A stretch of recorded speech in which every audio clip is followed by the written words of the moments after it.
A Night on a Grid Road by Jalissa Woloshin.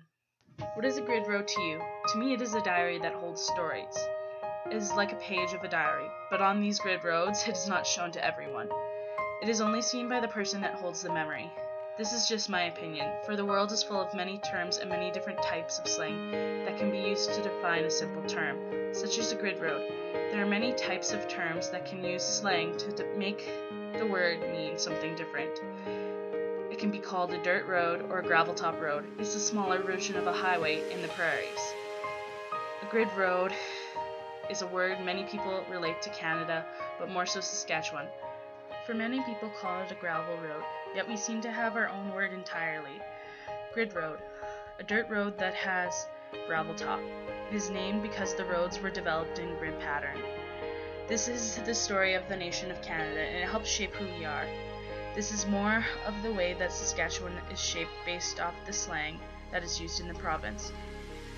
It is the grid road that is the base of many stories in small town areas. For some people, they can be the symbol of joy and fun memories as you go for a cruise or if you live near a farm. Yet to others, it can be the exact opposite, terror and painful memories.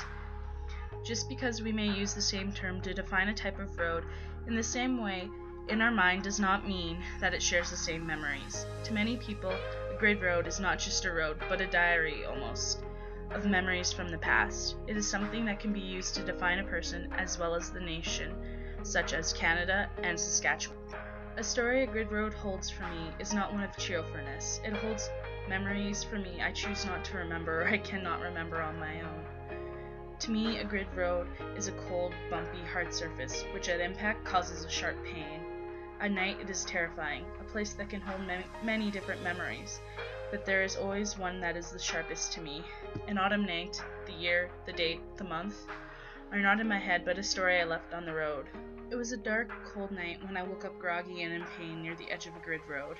I remember feeling pain everywhere in my body, as well as wondering how I got there and how it had happened. Slowly, my memory came back to me of what had happened before I had woken up. I was on the back of a quad, scared of going through a field at night, so I shut my eyes due to the fear. Soon after shutting my eyes, my mind went blank. The world around me was no longer there. I felt like I was floating in space, somewhere far away. I did not feel anything, nor was I aware of what was happening. After laying in pain and scared, panicking, I realized I was not alone there. I looked around searching for my father, wondering if I was now alone.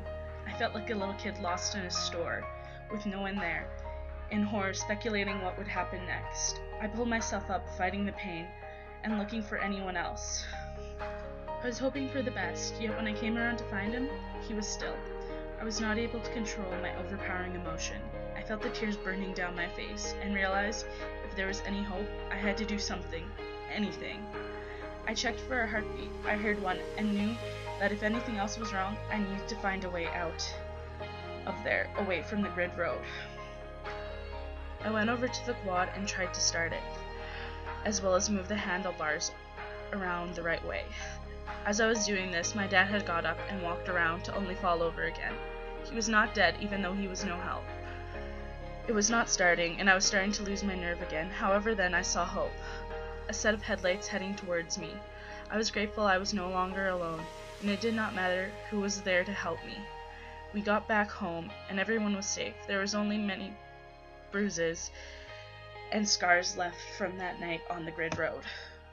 There are so many happy stories that I myself can relate to a grid road, yet the power of this one memory is too overpowering, showing that one artifact can shape the way you see the nation, as well as who you are.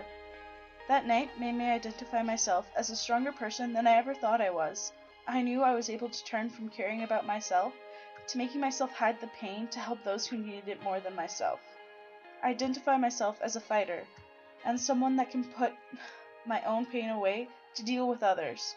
It shaped the way I relate the grid road to the nation. It is not only a road near my house I grew up in, it is now a place I almost lost my life, and the life of someone I thought I could never live without, if I was ever given the choice.